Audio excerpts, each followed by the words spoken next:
Viewers, so welcome back to my channel Learn SST. Today we are going to do a topic of geography for class 8, that is human resources. So let's get started. Contents: what is a human resource? Distribution and density of population, factors affecting distribution of population, population change, migration, patterns of population change, population composition and population pyramid.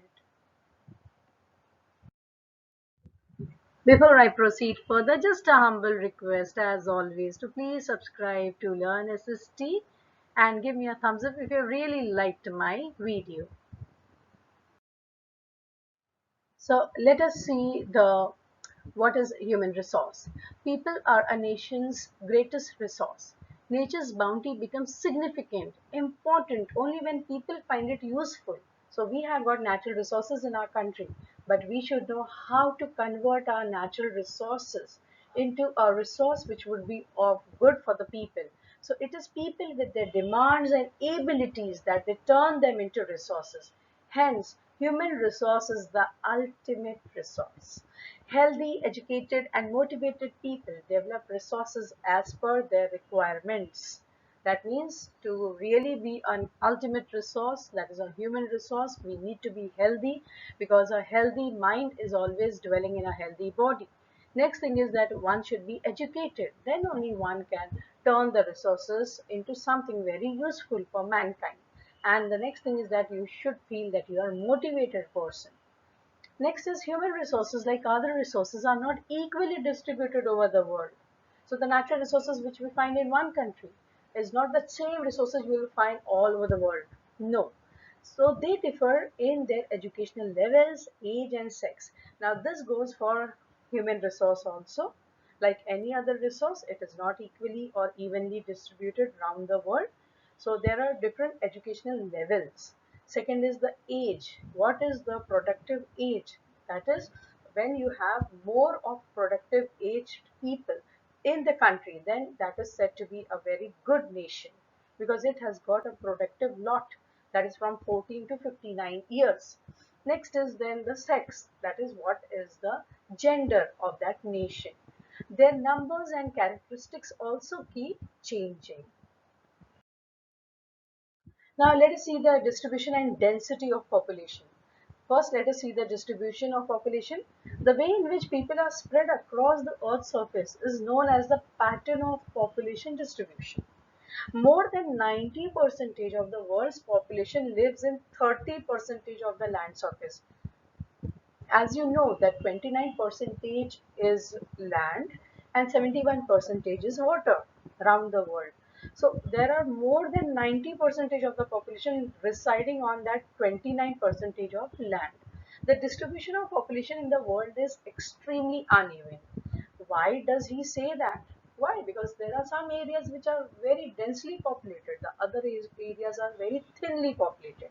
So some areas are very crowded, some areas are sparsely populated, means thinly populated. Now the crowded areas are South and Southeast Asia, Europe, Northeastern, North America. So these are the countries in which you will find, or the places in which you will find a density of the population to be very high. Very few people live in high latitude areas, that is in the polar regions. Then the tropical deserts, like too cold or too hot regions. So tropical deserts are hot regions. Next is high mountains, so they are very inaccessible, and areas of equatorial forest, so where you have got thick vegetation, people don't want to live in such areas. Many more people live in north of the equator than south of the equator. That means you have more people residing in the northern hemisphere and less people as compared to northern hemisphere is in the southern hemisphere.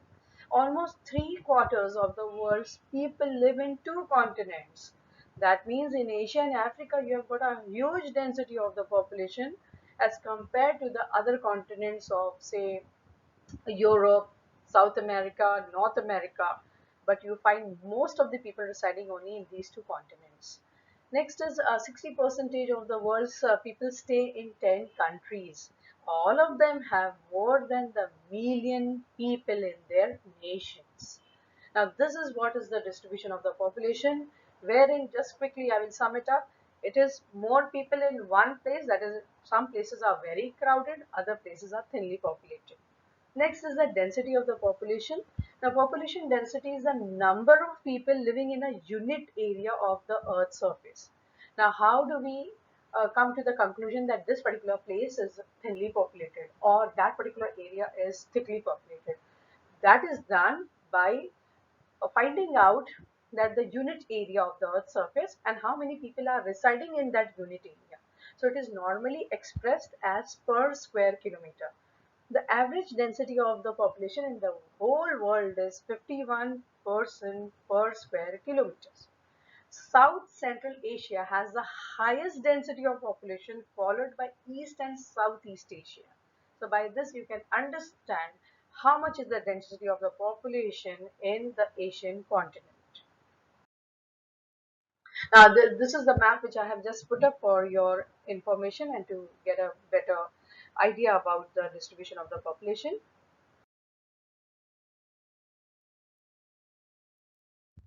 Now, factors affecting the distribution of population. One is the geographical factors, then the other factors we will see it in the next slide.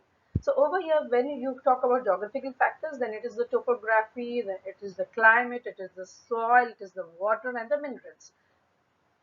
Let us see topography in detail. People always prefer to live on plains. That's very true, rather than mountains and plateaus, because these areas are suitable for farming, manufacturing and service activities.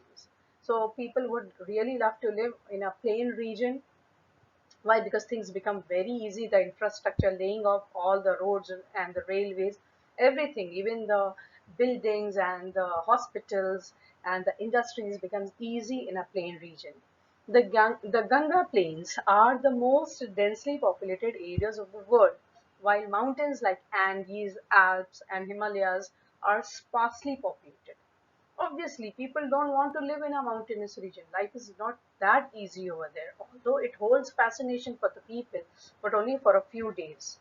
Next is the climate. People usually avoid extreme climate that are very hot or very cold, like Sahara Desert is a very hot region. It is the hottest place on the earth. Then the polar regions of Russia, it is the coldest region. Then Canada, Antarctica, all these areas are very cold. So when you have two extremes, too hot or too cold, people don't prefer in such regions. Next comes the soil. Fertile soils provide suitable land for agriculture. Fertile plains such as the Ganga and Brahmaputra in India. So this is said to be a very, very fertile region of India. Then comes the Wangho, Changjiang in China. These are the two main rivers of China, which is said to be very fertile. Then next is the Nile region, that is the Nile River, besides the Nile River in Egypt, which is said to be very densely populated. Why? Because of the fertility of the soil. Water. People prefer to live in the areas where fresh water is easily available. The river valleys of the world are densely populated, while deserts have sparse population.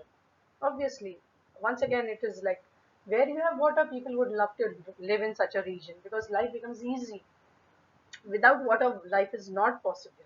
So you will not find dense population in deserts.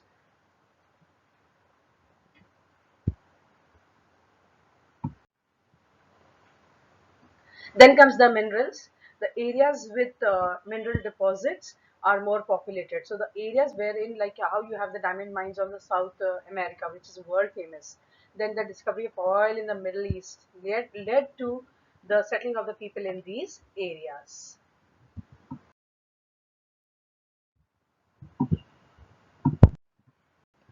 Now let us see the factors affecting the distribution of population. So now we have seen the geographical factors. Now let us see the social, cultural and economic factors. In social factors, areas of better housing, education and health facilities are more densely populated, like region of Pune.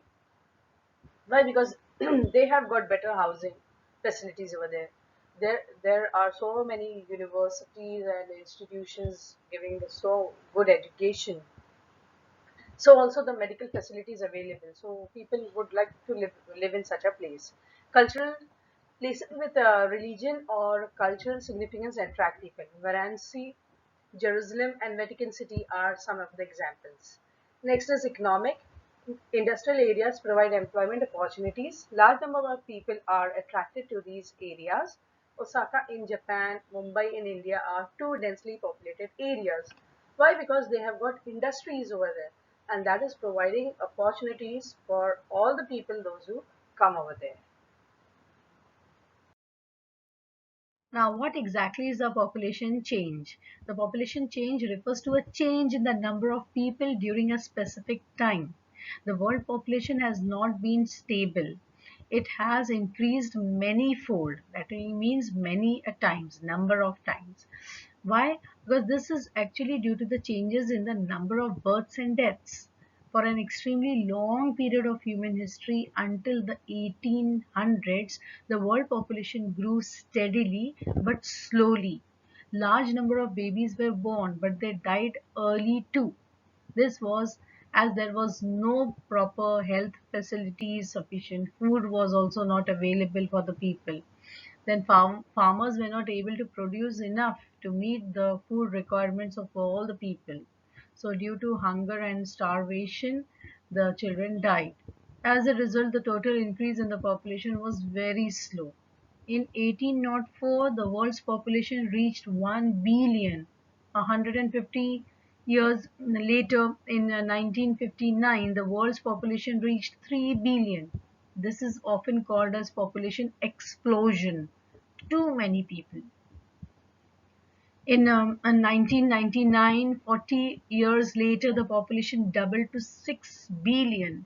The main reason for this growth was that with better food supplies and medical medicine, then deaths were reducing while the number of births still remained fairly high.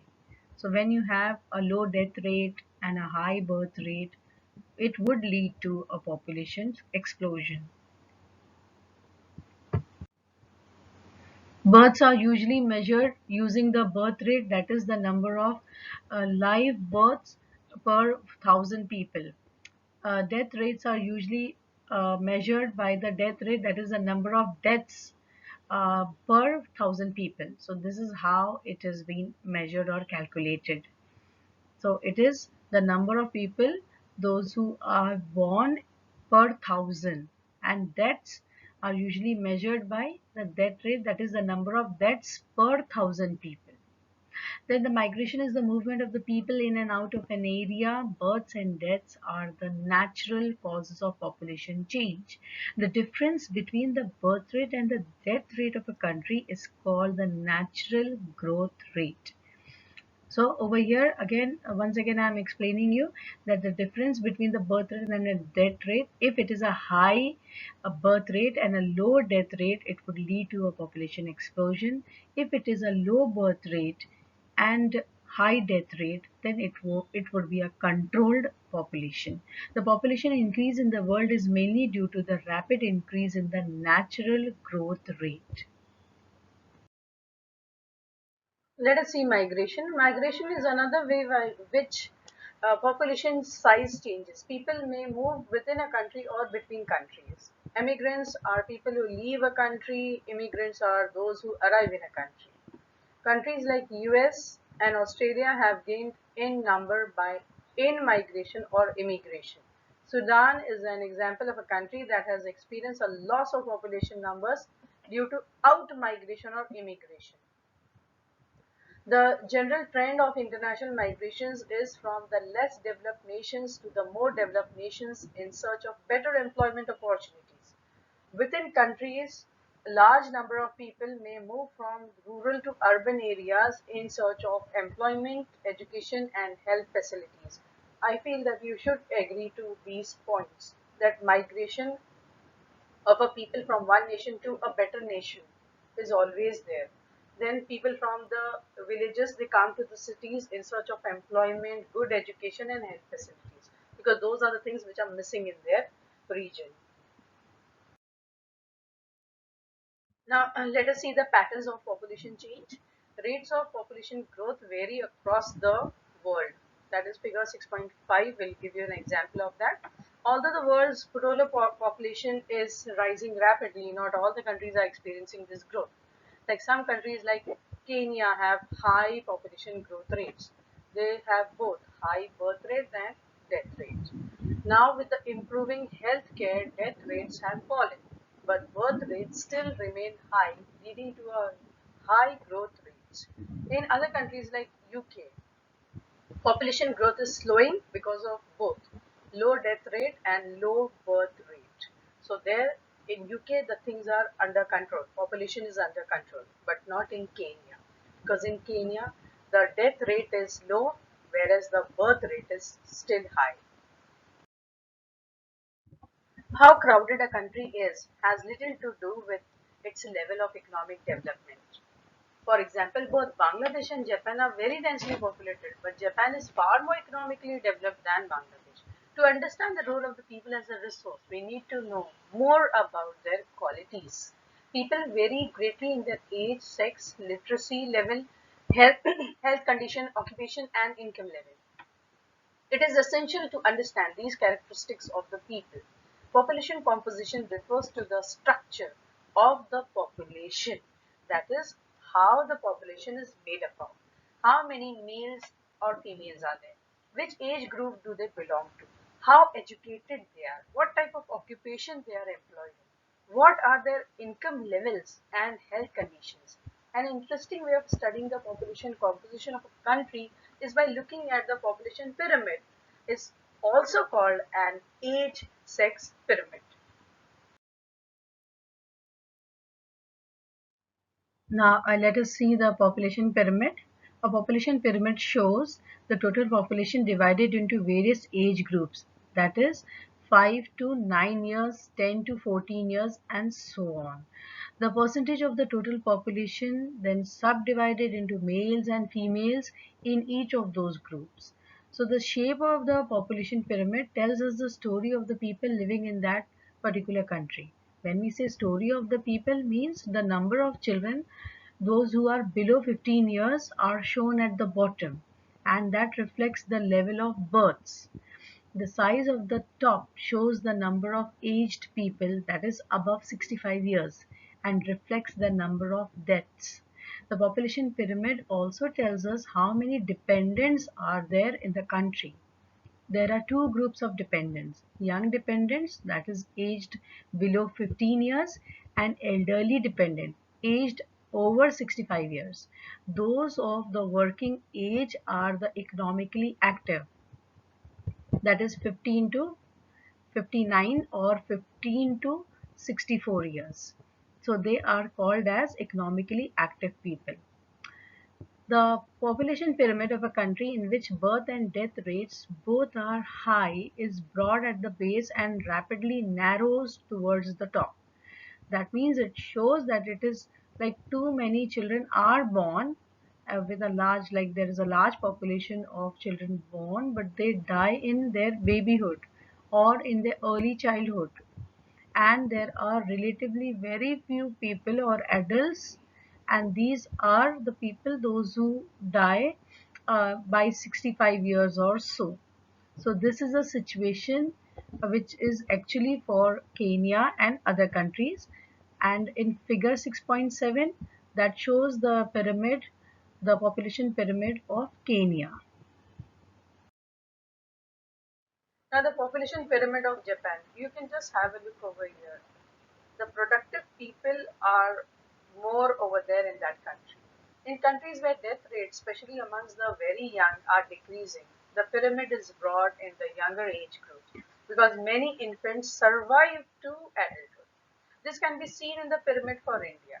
Such populations contain a relatively large number of young people, which means a strong and expanding labor force.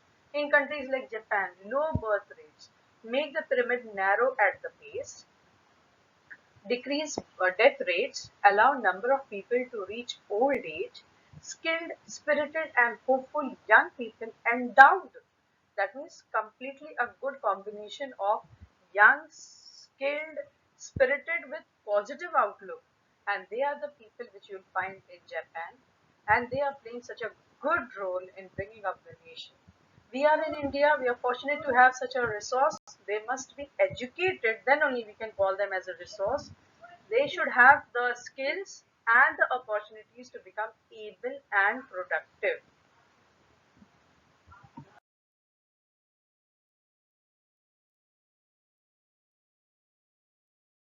This is the exercise from the textbook. Please go through. The exercise has been continued. So viewers, signing off with a humble request to please like and share and subscribe to my channel Learn SST. Take very good care of yourself.